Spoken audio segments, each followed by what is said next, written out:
O tema da ministração de hoje é prosperidade bíblica. Ai, irmã, obrigada. E como eu falei, pode sentar, igreja. Desculpa. Como eu falei do título, é prosperidade bíblica, e honra é um dos princípios de prosperidade. Então, assim, se a gente almeja ter uma vida próspera, e quando eu falo de prosperidade, eu não estou falando de dinheiro.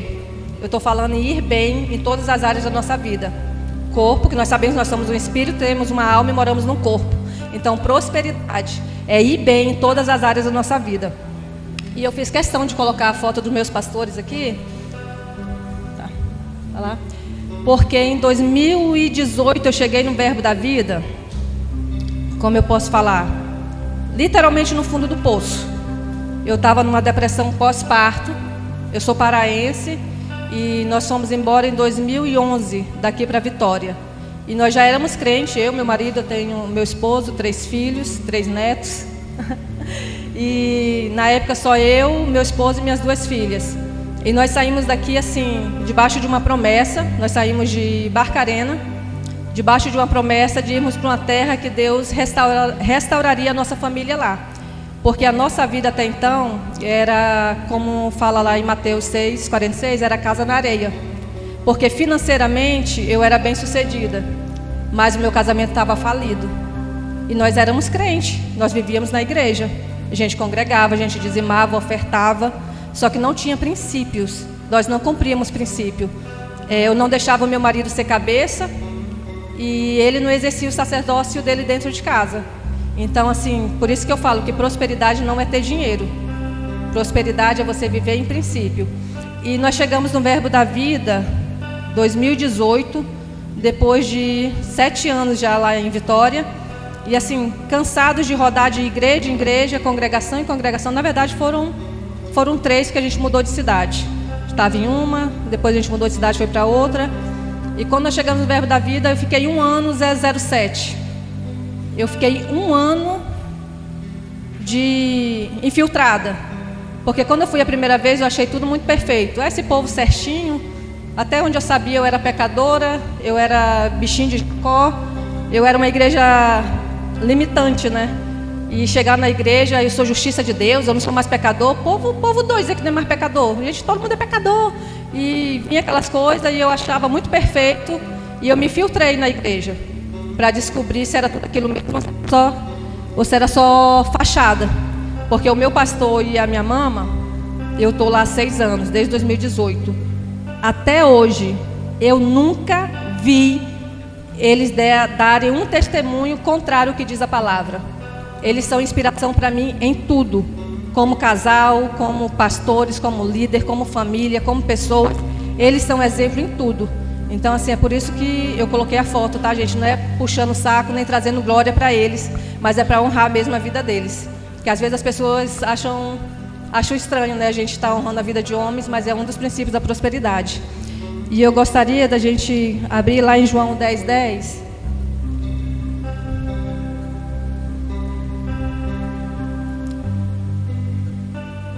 Que fala assim: o ladrão veio apenas para roubar, matar e destruir. Mas eu vim para que tenha vida e a tenha, e algumas versões falam em abundância, plenamente. Então aí nós podemos ver que abundância plena é em todas as áreas da nossa vida. Lá em 1 Tessalonicenses 5:23, fala que nós vamos apresentar a Deus a nossa alma, o nosso corpo e nosso espírito. Então todas essas áreas da nossa vida tem que estar plena, porque nós vamos prestar conta.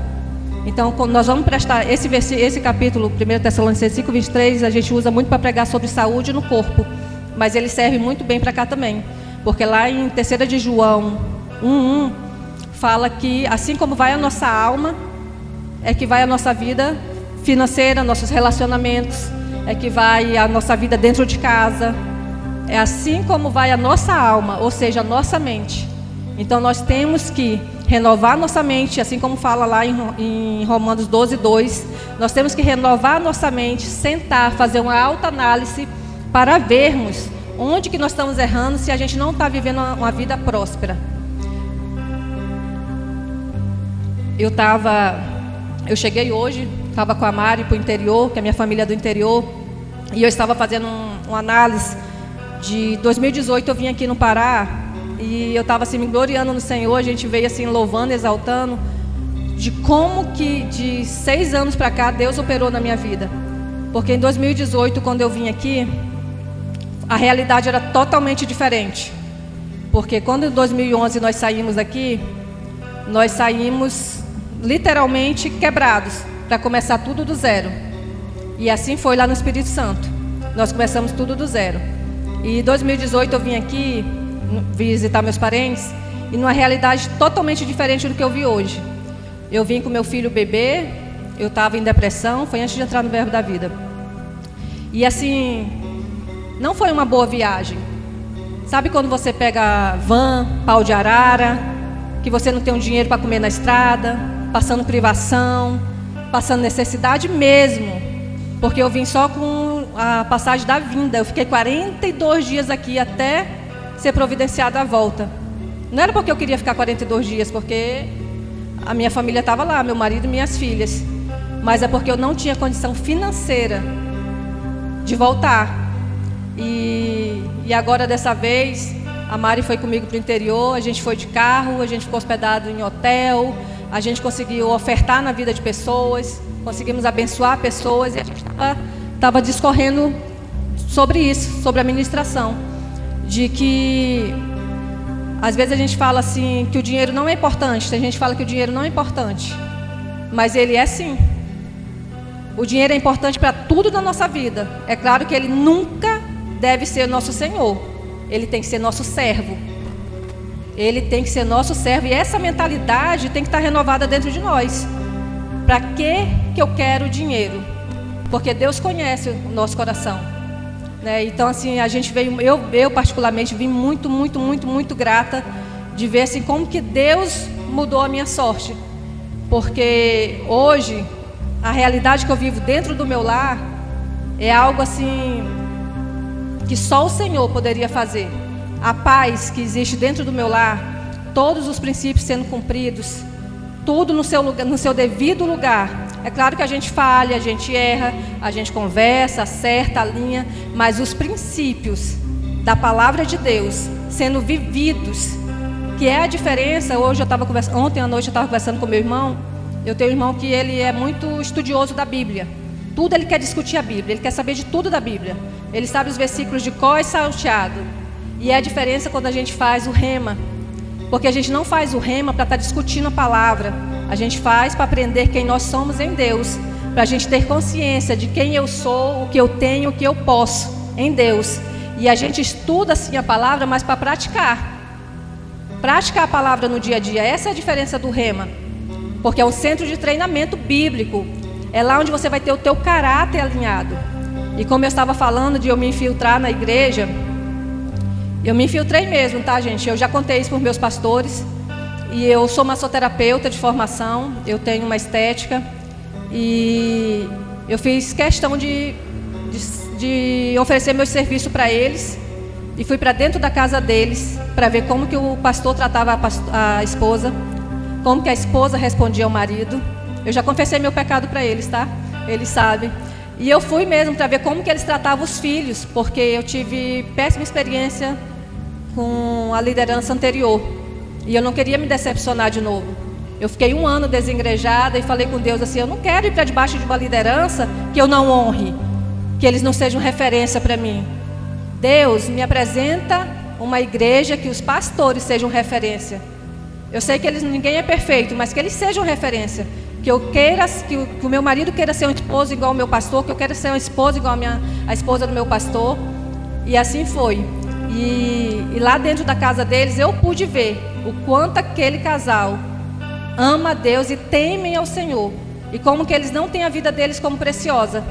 Eles vivem o evangelho de fato e de verdade. E aquilo assim, para mim foi libertador. Porque eu vi com meus olhos. E aí foi onde veio o desejo de fazer o rema.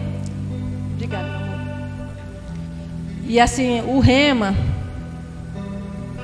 não tem como, gente. Às vezes eu já ouvi de gente falar assim: vocês são chato, É a palavra de Deus é que liberta, não é esse rema. Mas o rema, a palavra da fé, te traz para outro nível. Porque lá todas as cadeias caem por terra. Todo o achismo. São muitas vacas quebradas, sabe? Muitas vacas sagradas quebradas. Muitas, muitas, muitas. Tudo que a gente aprendeu, eu estou falando aqui em geral, aqui em Belém, porque Belém, o berço de Belém é a Assembleia de Deus, né? E eu vim da Assembleia de Deus, eu aprendi muita coisa que realmente não está alinhada com o que a palavra fala. E foi libertador mesmo, e foi depois do rema que eu pude ter a minha mente, a minha mentalidade transformada. E foi depois do rema que eu vim realmente experimentar o que é uma vida de prosperidade. Prosperidade na palavra. De saber que tudo que eu almejo, tudo que eu tenho não é meu. Eu sou só mordoma do Senhor. Então, assim, é muito libertador. Então, assim, não tem como quem fez o rema não sair por aí para todo mundo falando do rema. Quando vocês forem fazer, quando tiver aqui, que eu creio que vai ter em breve aqui em Belém. Então, depois que vocês fizerem, que vocês ficarem remáticos, vocês vão ficar o chato do rema, tá? Vai passar, porque onde a gente chega, a gente fala do rema, que na verdade é a palavra. Só que você fica 2 anos imerso no centro de treinamento, onde o seu caráter é alinhado.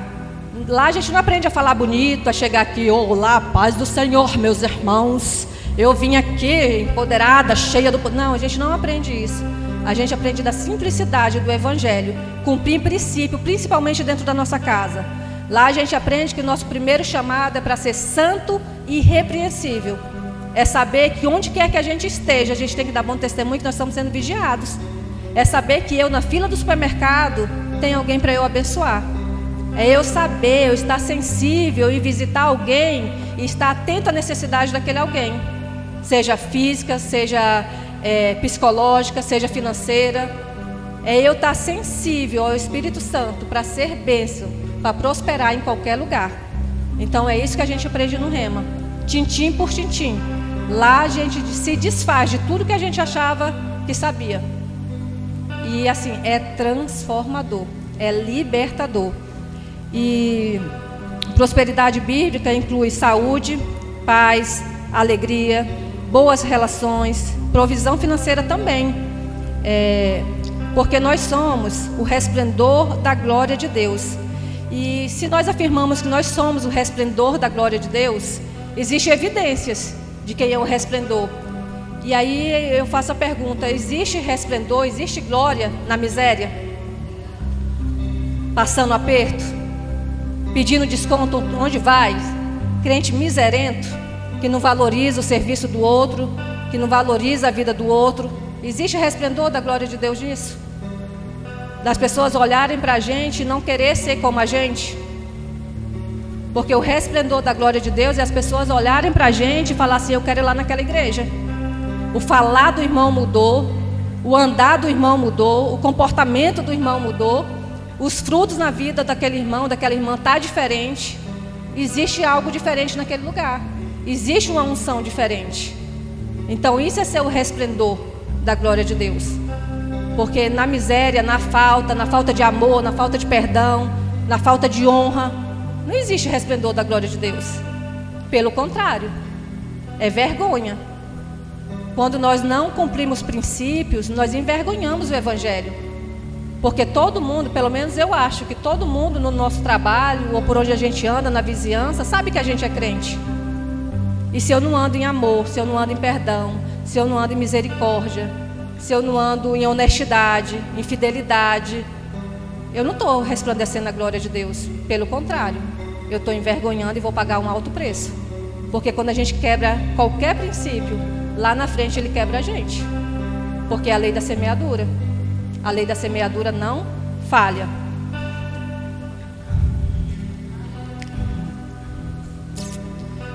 Não devemos medir a nossa prosperidade pelos bens que temos. Nós somos justos, sarados, curados e prósperos.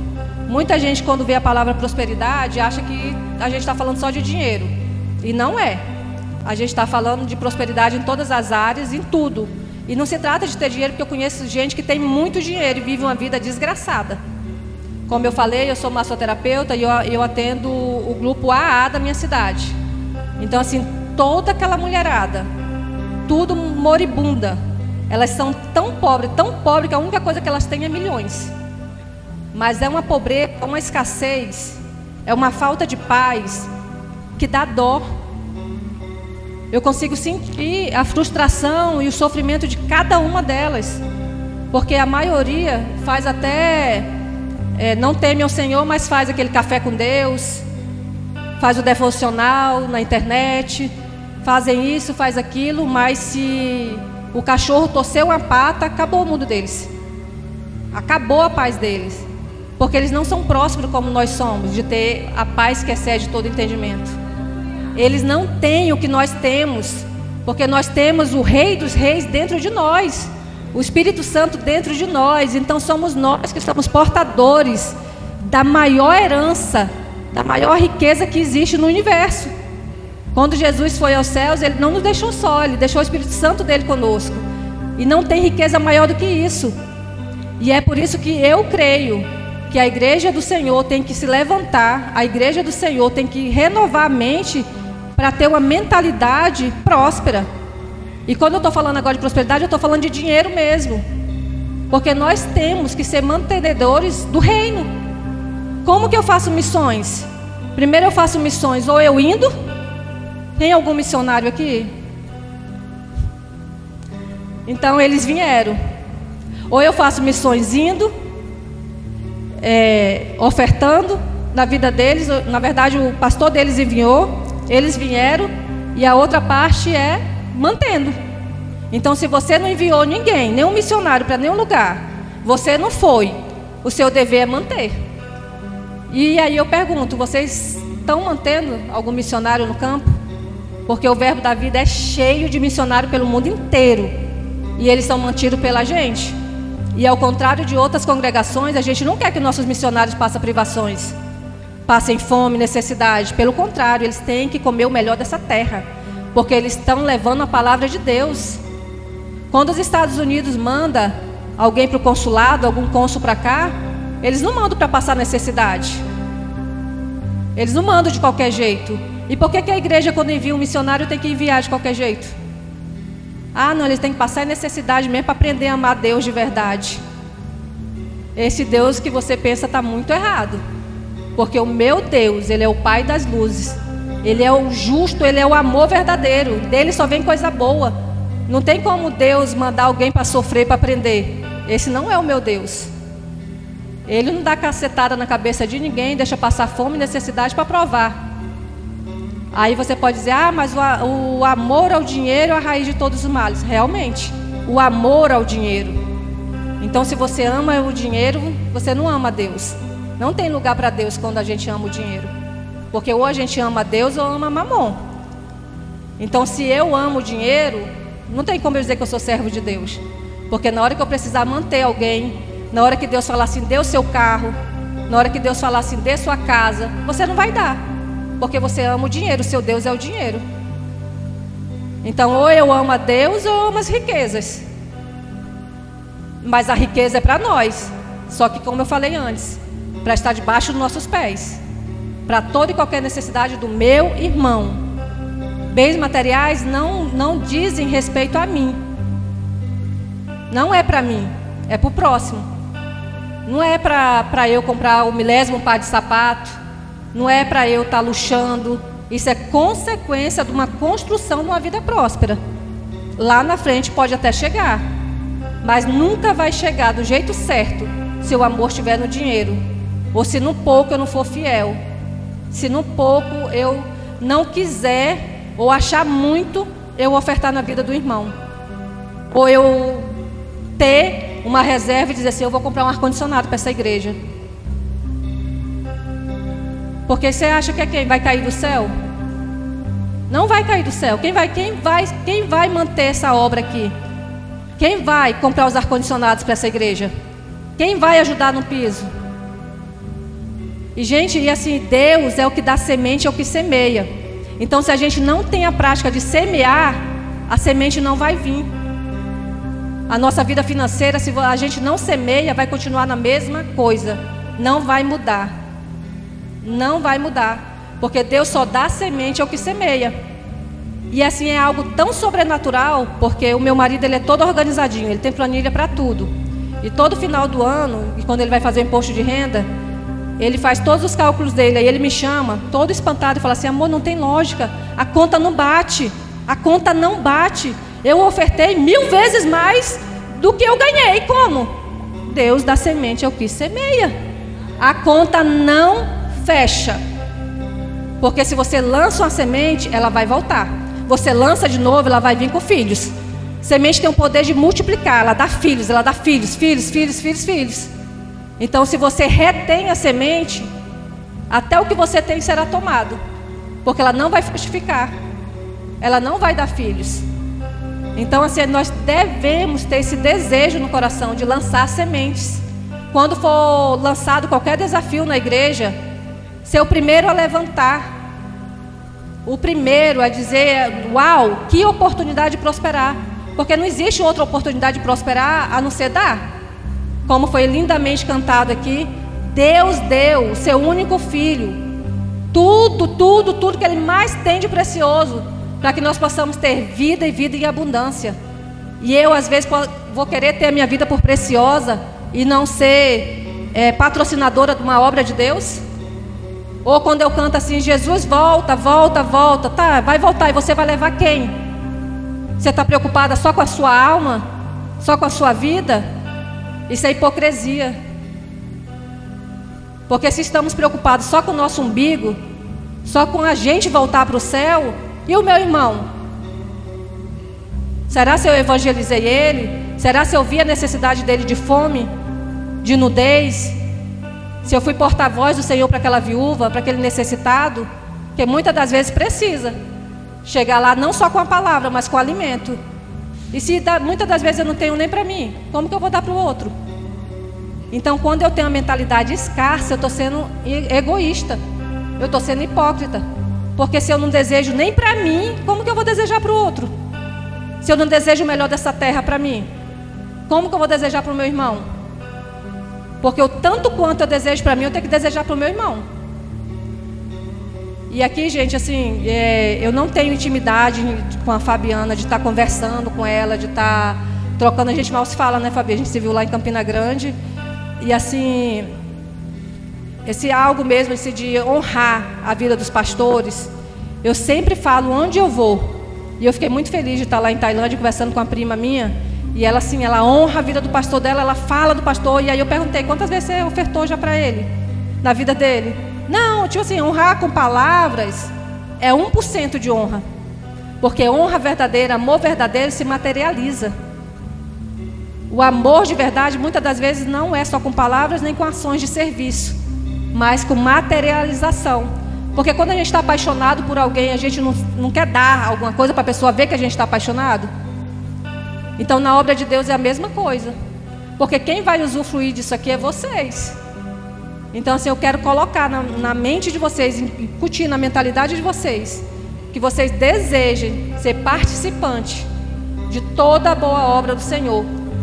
Porque se não é uma moeda de troca, mas não tem como a gente não ser abençoado quando a gente prioriza o reino de Deus. Não tem como a gente não colher frutos materiais quando a gente honra aquela unção de quem está carregando a palavra. E eu profetizo aqui, tá? Os Gálatas 6,6, em nome de Jesus. 2 caixinhas do Gálatas 6,6, porque é um princípio, né? Que a palavra de Deus também fala, né? Que aquele que recebe do alimento espiritual seja participante com bens materiais. Então eu falo isso para vocês de testemunho de vida, como que isso fez diferença na minha vida. Porque se eu não tivesse aprendido esse princípio de honra, eu não estaria na posição que eu estou hoje. E eu estou falando assim de caráter alinhado, porque eu não sou nem louca de subir num púlpito desse, porque eu tenho temor do Senhor, se eu não tivesse com a minha vida alinhada no altar do Senhor. Amém? Então nós falamos sobre a mentalidade renovada. E outra coisa também sobre mentalidade renovada é a gente se permitir comer o melhor dessa terra. É a gente gerar o desejo, o merecimento de que eu mereço. Eu sou filhinha do papai. Eu sou filhinho do papai. Eu mereço estar no melhor carro, na melhor casa. Eu mereço. Então essa mentalidade de merecimento, e o Senhor conhece o nosso coração. Ele vai saber se é para se amostrar, se é para se exaltar, se é para causar inveja em alguém. Ele conhece. Então, assim, que nós tenhamos as mãos limpas e o coração puro e dizer assim: eu mereço, porque é o meu pai que vai me dar. Eu sou filhinha de papai, eu estou cumprindo os propósitos de Deus, e é inevitável que venha. A gente sabe que existe processo, a gente tem que saber discernir os tempos e as estações. Então não é porque entrou no Verbo da Vida hoje que daqui a um ano vai estar todo mundo rico, milionário, quem dera que se fosse. Existem processos, existem estações, mas tudo começa na mente. Então, se eu já tiver a mentalidade, se eu já começar a mentalizar isso, crer com o coração e falar com a boca que o melhor dessa terra é para nós, que essa igreja será a maior igreja de Ananindeua, que essa igreja vai ganhar o Pará, que a palavra da fé vai ganhar as 4 cantos do Pará, que daqui a uns anos missionários estarão sendo enviados para toda a circunvizinhança, porque eu já vejo, eu desejo isso desde o primeiro dia que eu encontrei o Verbo da Vida. Eu já oro por esse estado, por essa região, para que o povo seja libertado de prisões mentais, dessa mentalidade de igreja limitante, de igreja miserável, que não dá testemunho, que não paga nem o que deve. Não, nós somos os primeiros a pagar, e pagar bem pago, tá? Lá em Vitória nós somos reconhecidos pela igreja que dá carro zero. Desde quando eu estou lá, acho que já foi o 8º carro zero que a gente dá. E quem dá é a igreja, não cai do céu não, não chove dinheiro não. É cada um segundo a sua fé semeando, e todos que pegam junto de primeira são os primeiros. A gente só ouve a notícia: fulano trocou de carro, fulano trocou de casa, fulano prosperou, fulano ganhou contrato, fulano isso, fulano aquilo. Mas ele foi o primeiro a pegar junto. Se o pastor falar assim: a gente vai comprar um avião amanhã, eu já estou pulando lá na frente. Eu quero que o meu pastor ande de avião. Eu vou ver ele andar de avião, porque ele é portador de boas novas. Eu estava vindo de Tailândia hoje, já glorificando a Deus, que eu estava de carro, no ar-condicionado, lindo, maravilhoso. Aí a gente deu carona para 2 primos meus, e ele falou assim: de avião lá de Tailândia para cá é 28 minutos. Eu falei: olha, da próxima vez que eu vier, eu quero ir e vir de avião. Palhaçada. Eu dirigindo, cansando, estrada perigosa. Por que o ímpio pode andar de avião e eu não? Você não. É só desejar. O meu pai faleceu em 2016 porque não tinha um transporte para trazer ele do interior para Belém. Porque ele tinha até condição de comprar um carro, mas ele não queria comprar um carro, ele só tinha moto. Mas se ele tivesse um carro, ele não tinha morrido. Ele demorou muito chegar na capital, perdeu muito sangue e faleceu, por causa de mentalidade escassa. Escassez, miséria, não vem de Deus. Quando ele morreu na cruz foi para nos dar salvação, para nos dar saúde divina e para nos dar prosperidade. Ele não morreu, ele foi um pacote completo. Ele não morreu só para a gente ser salvo. Não foi só para isso. Foi um pacote completo. Então é para a gente sim. Porque eu fico revoltada quando eu vejo um monte de mulher fútil. Que eu trabalho, meu público é 100% mulher. Mulher que dá 60 mil reais numa bolsa, que viaja o mundo inteiro e não é serva de Deus, não faz nada para o reino. Eu fico pensando: meu Deus, quantos missionários, com a bolsa dessa aí, quantos missionários eu manteria? Meu Deus do céu, como que expanderia? Quantos ar-condicionados comprava para a igreja? Quantas cadeiras mais bonitas? Quantos banheiros, quanto DI, quanto departamento infantil, quantas salinhas? Eu fico pensando. E é esse desejo que Deus quer, essa indignação santa, que não é para prostituta, não é para o ladrão, não é para o político. O dinheiro está aqui na terra, e é para quem quer acessar. Então primeiro começa com a mentalidade. Se eu tenho a mentalidade, se eu desejar no meu coração, vai vir. Só que sejamos sábios e tementes ao Senhor, a usar para a obra do Senhor, que não é para nós, é para o Senhor. Amém? Princípio bíblico de prosperidade: fé e confiança em Deus. A base da prosperidade é confiar no Senhor como nossa fonte de provisão. Quando eu fui embora para o Espírito Santo, como eu falei antes, eu tinha uma situação financeira até boa, só que eu colocava a fé na força do meu braço. Eu achava que o que eu tinha é porque eu trabalhava muito. Eu trabalho, eu dou duro, eu sou boa no que eu faço. E é por isso que eu tenho. Eu não dava honra, eu não reconhecia que era o Senhor. Porque se Ele trancasse ali a minha respiração 3 minutos, parasse meus pulmões, eu morreria. Porque é dele, por Ele e para Ele que são todas as coisas. Então assim, não tem, é soberba você achar. Eu mesmo na igreja, eu estava lá sentada no banco cultuando, era dizimista, era ofertante, mas o meu coração era soberbo de achar que eu tinha o que tinha, porque era eu que trabalhava. E assim, foi Deus que me tirou tudo? Não, não foi Ele. Eu decidi, com uma palavra que foi lançada, Isaías 1,19, uma palavra foi lançada, eu decidi ouvir e obedecer. Eu falei, eu quero. E eu fui para um outro estado, sem conhecer praticamente ninguém. Eu não sabia nem no mapa onde que é, porque o Espírito Santo é desse tamanhozinho aqui, ó. No mapa eu nem sabia que existia Espírito Santo. E nós fomos para lá. E eu fiquei, o meu marido ficou 11 meses sem trabalhar. Eu fiquei não sei quanto tempo, o Senhor não permitia. Eu fiquei só no Ministério de Socorros. A gente foi para uma igreja e lá a gente meteu a cara para servir. Estava 2 desempregados, só o que a gente tinha era tempo. Então foi nós 2 para dentro da igreja, dia e noite praticamente. Nunca nos faltou nada. Meu marido ficou 11 meses desempregado. Eu não sei nem quanto tempo eu fiquei sem trabalhar. Na verdade eu vim trabalhar de verdade 1 ano atrás. Mas assim, não nos faltava nada. Às vezes eu falava assim, nossa, vontade de comer um camarão. Dava aquele desejo, aquela vontade. Alguém da igreja ligava e falava assim, eu estou aqui no Horto Mercado, eu vi um camarão, lembrei de ti. Eu falei, pô, deixa Deus te usar. Traga 2 quilos, 3 quilos, tem um monte de menino. Era assim, provisão do Senhor mesmo, em tudo. Num dia que o meu marido falava assim, as meninas não vão para a escola hoje que não tem gasolina. Aí eu falei, pois vai aparecer. Que a gente vive pela fé. No mesmo dia o telefone tocava. Irmã, eu tenho um bônus aqui ali do posto. E eu sou motorista de caminhão, mas não tenho carro. O caminhão é da empresa, eu não vou botar o bônus. Você quer para você? Na época R$70 era muito dinheiro. Aí ia lá eu buscar aquele negócio, glorificando a Deus, exaltando. Tudo, não nos faltou nada. Nada. Vivendo na dispensação do Senhor. E Deus trabalhando, e Deus alinhando.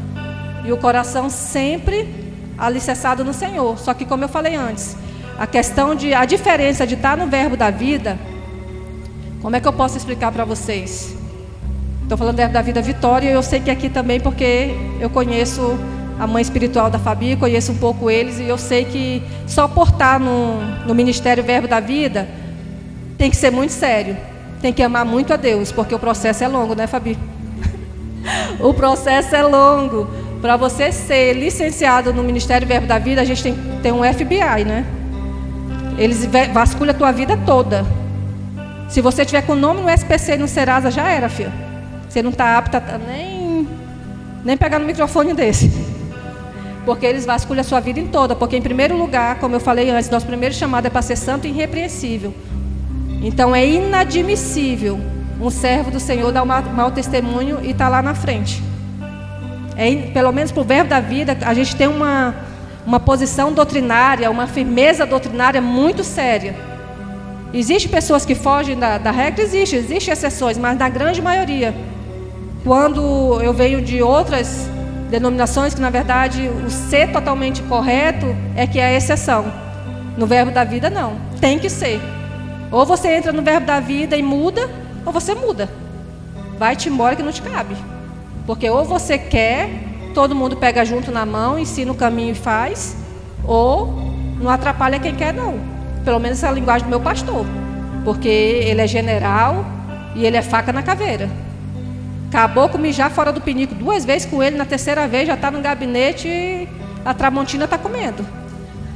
Porque chega de ter uma igreja, porque Jesus não está à porta, a gente não crê que Jesus está voltando? E ele vai levar uma igreja toda capeguenta, uma igreja toda desalicerçada? Não vai.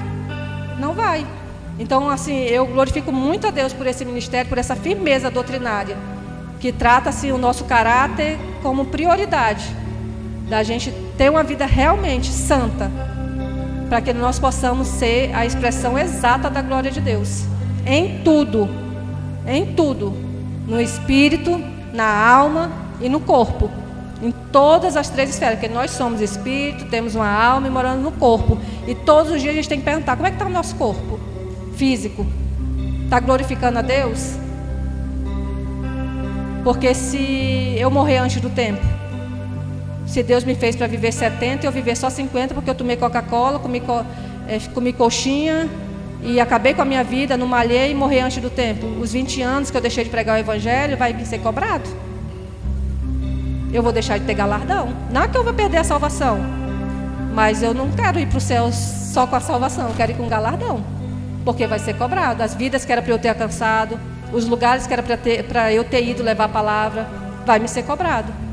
E se eu tiver uma alma cheia de ressentimento, uma alma sem estar renovada, com picuinha, com briga, com fofoquinha, com disse não me disse, que a irmã não pode passar direto, talvez porque está com pressa ou qualquer coisa, nossa, nem me viu, nem falou comigo, ai, está se achando. Isso não é ser o resplendor da glória de Deus, isso é vergonha para o Evangelho, não tem que existir no meio do corpo de Cristo. Isso não é prosperidade, não é prosperidade. Prosperidade é 1 Coríntios 1,10, é a gente ter tudo em comum, falar todas as mesmas coisas, todos envolvidos no mesmo parecer, todos na mesma visão, que fica muito mais fácil, muito mais suave, muito mais leve. Amém? Meu tempo acabou? 10 minutos? Já falei, né, que nós devemos ser uma bênção para os outros, estabelecer o reino de Deus aqui na terra. Prosperidade não é sobre nós.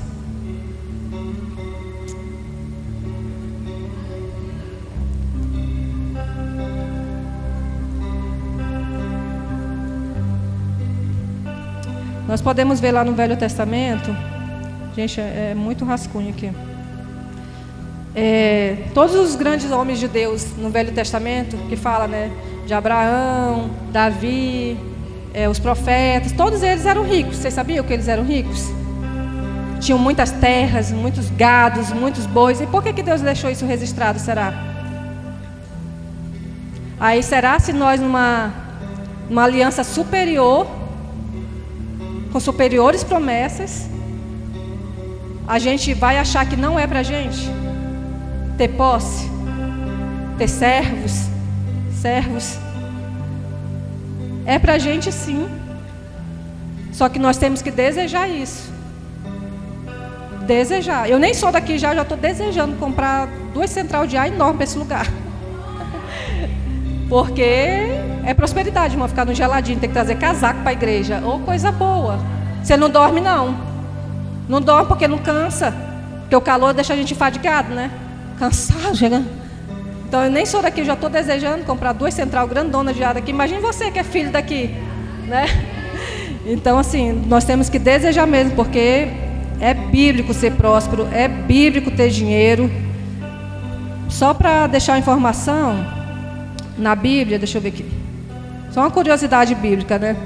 A Bíblia cita cerca de 2.300 versículos falando de prosperidade, falando de dinheiro, falando de riqueza, de posse. 2.300 versículos. Já de fé, 500 versículos. Até porque sem fé é impossível ser próspero, né? Mas por que é tão importante? Fala mais. De cura, 150 versículos. E por que Jesus falou tanto de prosperidade? Tanto.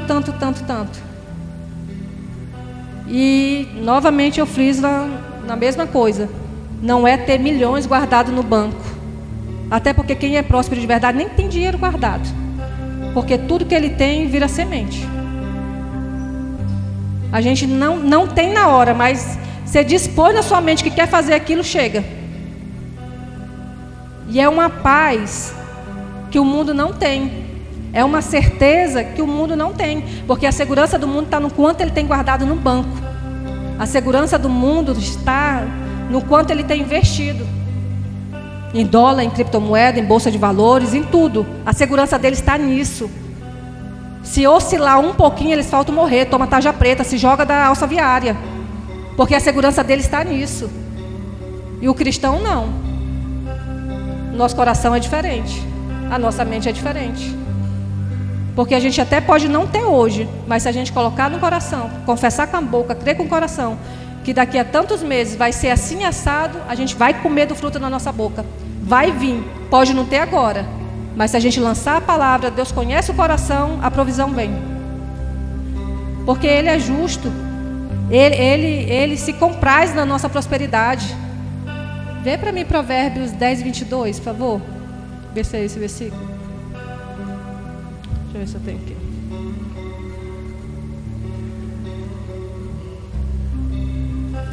A bênção do Senhor enriquece e com ela não traz desgosto. Outras versões falam não acrescenta dores. Vê, não é esse aí não. Vê para mim, por favor. Eu acho que é Salmos. Vê aí, universitário. Que fala que a bênção do Senhor enriquece e não acrescenta dores. É isso aí. Então a gente, como eu falei antes, sobre o autoanálise, a gente tem que parar e se analisar. Como que eu estava 5 anos atrás e como que eu estou hoje? Eu avancei no meu trabalho, no meu relacionamento? Meu casamento hoje está melhor ou pior do que 5 anos atrás? A minha vida financeira está melhor ou pior que 5 anos atrás? Os meus relacionamentos, as minhas amizades, a minha vida de honra, minha vida de fé, de oração, está melhor ou pior? Porque se tiver pior, ou tiver na mesma ou pior, você não está vivendo prosperidade. Agora, se você avançou, mesmo que seja um pouquinho, mas você avançou, existe prosperidade aí. Uma vida de prosperidade é uma vida de avanço. É como a luz da aurora, né? De glória em glória até chegar ao dia perfeito. Mas a gente tem que ter essa consciência. Hoje eu estou melhor do que ontem. Amanhã eu vou estar melhor do que hoje. Assim tem que ser o desejo do cristão. Desejar mesmo, evoluir, avançar. Até porque nós estamos sendo observados. A gente vive num Big Brother. Todo mundo observa a gente. Todo mundo sabe que a gente é crente. Todo mundo sabe. Quem conhece você na vizinhança, quem conhece você no trabalho. Só se você for que nem eu quando entrei no Verbo da Vida, 007. Que aí está pecando. Porque a gente tem que ser crente e participante mesmo. De onde a gente chegar, ter orgulho de abrir a boca e pregar as boas novas. Porque o nosso trabalho tem que ser só o meio pelo qual eu vou estar por um período de tempo lá, mas qualquer oportunidade eu vou pregar a palavra. Qualquer situação que eu estiver tem que ser só um meio. Mas o objetivo principal é a salvação e a consolidação de cada pessoa que vier à minha frente. Quem Deus colocar na minha frente tem que ser uma oportunidade para eu falar do Evangelho. Porque se eu não tiver esse desejo de falar da salvação, do amor de Deus, eu acho que não tenho certeza nem para mim. Porque se eu acho que eu tenho para mim é tão bom, tão bom, tão bom, mas eu não quero participar com outro, será se eu tenho de verdade? Será se eu tenho certeza da minha salvação? Porque a maior prosperidade, a maior riqueza que pode haver, que já houve, que há e haverá, é a salvação, é a vida eterna. E se isso não arde dentro de mim, de levar isso para o meu próximo, eu acho que a gente tem que se autoanalisar. Será se realmente eu estou salvo? Será se realmente eu sou sal da terra? Porque toda vez que a gente compra um perfume novo, compra um negócio novo, você não quer falar para todo mundo? Compra um batom, uma maquiagem, uma roupa, um sapato confortável, o homem. Onde ele chega no trabalho, vai falar para o outro: olha, isso aqui é confortável, isso é bom, o dia todo em pé. Olha isso aqui, maninho, não sei o que, é tudo bom. Tudo... E a salvação? É a libertação. As boas novas. Então, ser próspero na família de Deus é levar o reino para onde quer que você vá. É você mostrar que você é filhinho de papai. Porque senão, não vai ser prosperidade. E senão a gente não viver uma vida próspera, a gente não vai glorificar o nome de Deus. E se a gente não glorificar o nome de Deus aqui na terra, vai dar ruim. Porque a gente está aqui só para isso. A gente não está aqui para outra coisa. A gente está aqui para levar as boas novas. E assim, levar as boas novas por um tempo, se a pessoa estiver passando, estiver no processo, pode até ser cada um no seu nível de fé. Mas ter a consciência que hoje eu posso estar assim, mas que amanhã eu vou estar melhor do que hoje e vou evoluindo. E não estagnar. E não ficar parado e se limitar, ficar acomodado. Paulo me ensina muito quando ele fala assim que ele aprendeu a estar contente em toda situação. Lá no Espírito Santo, quando eu cheguei, que nem diz o outro, né, puxando a cachorrinha, eu estava contente. A gente não tinha geladeira. Nós ficamos 4 meses sem geladeira, botando as coisas dentro do isopor, e a gente fazia piada daquilo. A gente brincava com aquilo, porque a gente já visualizava lá na frente. Mas a gente sabia assim, a gente sabia o porquê que Deus tinha levado a gente para lá. A gente tinha consciência disso, que a gente foi, porque uma palavra foi lançada, uma profecia foi lançada, e a gente acatou, a gente decidiu obedecer. E a gente passou assim, a gente nunca passou necessidade, porque o justo, né, não mendiga o pão. A gente nunca passou necessidade de ficar sem comer. Mas eu fiquei, gente, eu tinha que ir para brechó comprar roupa. Eu chorava. A minha amiga me levou, eu chorava. Eu falava assim, se essa roupa era do defunto, a pessoa morreu, negócio encardido. Eu chorava, eu falava assim, Geise, pelo amor de Deus. E ela ria, a gente começava a rir. Falava assim, agora eu visto do defunto, depois você vai ver, né? Mas mentalidade. Eu sabia que eu estava no processo, mas conforme o Senhor foi alinhando o meu caráter, conforme Ele foi me alicerçando nele, as coisas foram acontecendo. Porque se tem algo que eu gosto de fazer é lançar semente, porque eu sei que só vai dar fruto se eu lançar semente. Não é o contrário, Deus dá para depois você lançar. Uma vez uma amiga minha falou assim, mas eu não dizimo, não oferto porque eu não tenho. Eu falei para ela, não, você não tem porque você não dá. Porque se você der, você tem. Porque às vezes a pessoa fala que não tem 20 reais para dar de oferta, mas vai comer uma pizza de 60. Vai ficar gordo e doente ainda, né? Mas diz que não tem. Ou vê o irmão passando a necessidade e fala que não tem como ajudar o irmão, sendo que lá na casa dele está sobrando e estragando.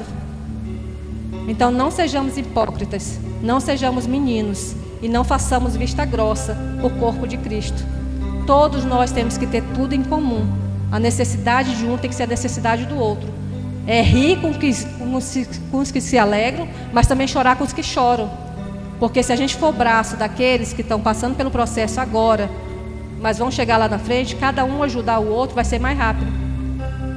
Porque sozinho a gente pode ir até mais rápido, mas junto a gente vai mais longe. Muito mais longe. E eu falo para vocês com toda certeza, essa palavra funciona. E como eu estou falando de semente, eu trouxe alguns livros aqui que eu quero abençoar algumas pessoas. Quem quer? É que nem a bênção do Senhor, está aqui. Quem pegar, aqui, ó.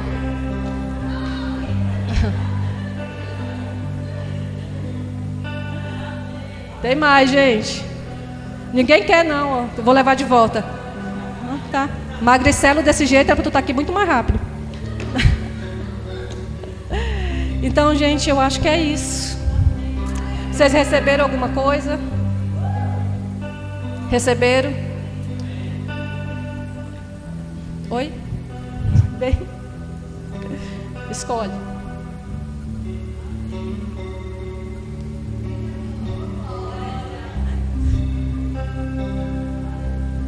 A gente tem que dar exemplo, né, gente? Vem aqui falar de dar e não dá nada, né? Tem que dar exemplo. Nós temos que ser os primeiros a dar exemplo. Então, meus irmãos, eu quero agradecer a oportunidade a Fabi, pastor Tomás, muito obrigada pela confiança, tá? Vocês, irmãos, muito obrigada pela paciência de me ouvir, tá?